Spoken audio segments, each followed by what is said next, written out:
बिहार का 40 का 40 सीट भाजपा के झोली में जाने वाला है। इससे ज्यादा कोई पूजा करता है, धर्म को मानता है तो वो यादव समाज है। दुनिया में हम समझते हैं कि ये सबसे बड़ा तीर्थ स्थल बनने वाला है। उद्घाटन के बाद कहीं पटाखा भी फूट गया तो सीबीआई उनको उठा के ले जाएगी। पनोरमा ग्रुप, जो सोचता है वो करता है।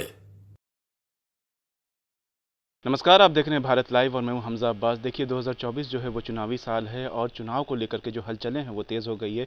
जितनी भी सियासी पार्टियां हैं, चाहे मुल्क की हो या बिहार की हो, उन्होंने अपनी जो मुहिम है चुनाव को लेकर के उसमें काफ़ी तेज़ी इख्तियार कर ली है और काफ़ी तेज़ी के साथ चुनाव की तरफ बढ़ रहे हैं। हम लोग देख रहे हैं कि चुनाव जो आने वाला है लोकसभा का, उसको लेकर के सब कोई तैयारी में। इसी को लेकर के प्रधानमंत्री नरेंद्र मोदी की और केंद्रीय मंत्रियों की जो है वो रैलियाँ हैं बिहार में, जिसको लेकर के गठबंधन ये कह रहा है कि 2014 में भी आए थे, आकर के देख लिए थे कि बिहार में क्या कर सकते थे और बिहार की आवाम ने उनको बताया कि यहाँ बीजेपी की दाल नहीं गलने वाली है। इसी को लेकर के हमारे साथ बात करने के लिए बीजेपी के एमएलए नीरज बबलू हैं। सर, कैसे देखते हैं इसको? सर देखिए, विरोधी माननीय प्रधानमंत्री जी मोदी जी के काम से परेशान है।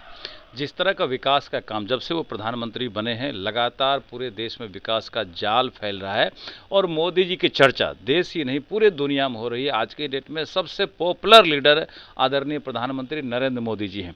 पूरा जनता मन बना के बैठी हुई है कि पुनः मोदी जी को हम लोग वोट करेंगे और तीसरी बार प्रधानमंत्री बनाएंगे।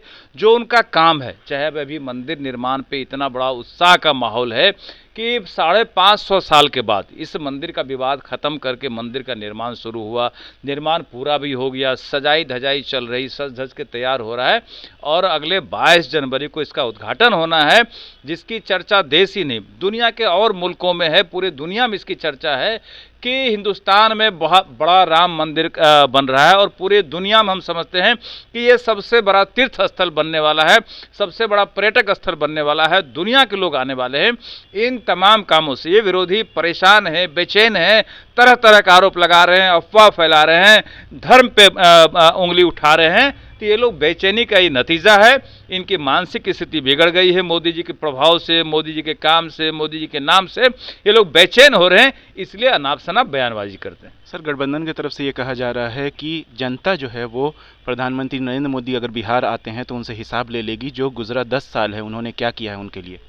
10 साल में क्या हुआ है पूरा देश देख रहा है और जनता मन बना के बैठी हुई है कि मोदी जी आएंगे तो स्वागत करेंगे और 40 का 40 सीट उनके झोली में डालेंगे। जैसे राजद वाले का पिछली बार सफाया हो गया था, उससे पहले जेडीयू अकेले लड़ी थी तो 2 सीट आया था। अब अकेले अकेले लड़े या साथ में लड़े, कोई फर्क नहीं पड़ता है। पूरी तरह सफाया होने की स्थिति है। मोदी जी के कामों से बिहार का 40 का 40 सीट भाजपा के झोली में जाने वाला है और मोदी जी पुनः हैट्रिक लगाने वाले हैं। ये जनता मन बना के बैठ गई है। सर, बिहार सरकार के मंत्री हैं चंद्रशेखर, उन्होंने कहा है कि जो उनके विधायक हैं फतेह बहादुर सिंह, उनके बयान पे उन्होंने कहा है कि फतेह बहादुर सिंह ने सही कहा, मंदिर जो है वो मानसिक गुलामी की निशानी है और स्कूल जो है वो पढ़ने लिखने की निशानी है। देखिए, मंत्री चंद्रशेखर जी का विवादों से पुराना नाता है। हमको तो लगता है कि जो कह रहे हैं प्रोफेसर हैं, उनके डिग्री की जांच होनी चाहिए। उनको पढ़ाई लिखाई से लगता है मतलब ही नहीं है। इस तरह का वो विवादित बयान देते हैं, लगता है कि कंप्लीट अंगूठा छाप आदमी जिस तरह का बयान देते हैं उस तरह का वो बयानबाजी कर रहे हैं, क्योंकि वो परेशान हैं, वो बेचैन है। वो जिस समाज से आते हैं, आज के डेट में पूरा यादव समाज, अगर सभी समाज में हिंदू में सबसे ज़्यादा कोई पूजा करता है, धर्म को मानता है तो वो यादव समाज है। यादव समाज एक तरफा रामायण का पाठ करते हैं, वो राम को मानते हैं, कंठी धारण करते हैं, तो उनकी बेचैनी बढ़ी हुई है कि जो हम MY समीकरण बना करके लोगों को धूल झोंकते हैं आँख में, वो भी हमारा बिगड़ने वाला है। यादव भी हमारा भाजपा में भागने वाला है, मोदी जी का फैन हो रहा है, राम नाम कर रहा है। तो इस बेचैनी से लोग परेशान हैं, अनाप शनाप बयानबाजी कर रहे हैं कि किसी तरह जो हमारा वोट है वो रुक जाए, नहीं तो मोदी के प्रभाव से ये भी भाग जाएगा। इसलिए ये लोग पागलपन वाला बयान दे रहे हैं। मानसिक स्थिति इन लोगों की बिगड़ गई है। सर, राम मंदिर के उद्घाटन को लेकर के देखा जा रहा है कि गठबंधन की तरफ से बयानात काफ़ी सामने आ रहे हैं। गठबंधन ही के एक विधायक हैं जिन्होंने कहा है कि बीजेपी जो है उद्घाटन के वक्त खुद कुछ करा देगी और इल्ज़ाम जो है पाकिस्तान और मुसलमानों के नाम को देगी। देखिए, ऐसे विधायकों को हम कहना चाह रहे हैं कि भविष्य वक्ता ना बने। आप भविष्यवाणी करते हैं, आपका भविष्यवाणी को जाता है कि आपके साथ क्या होने वाला है। मैं उनको सलाह देना चाहता हूं कि ऐसे अफवाह से वो बचें।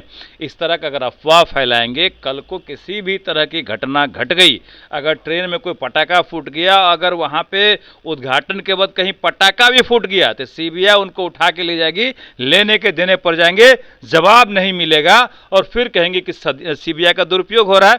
तो खुद बोल के खुद फंस रहे हैं, तो हम सलाह देंगे कम से कम बयान देने से पहले 100 बार सोच लें।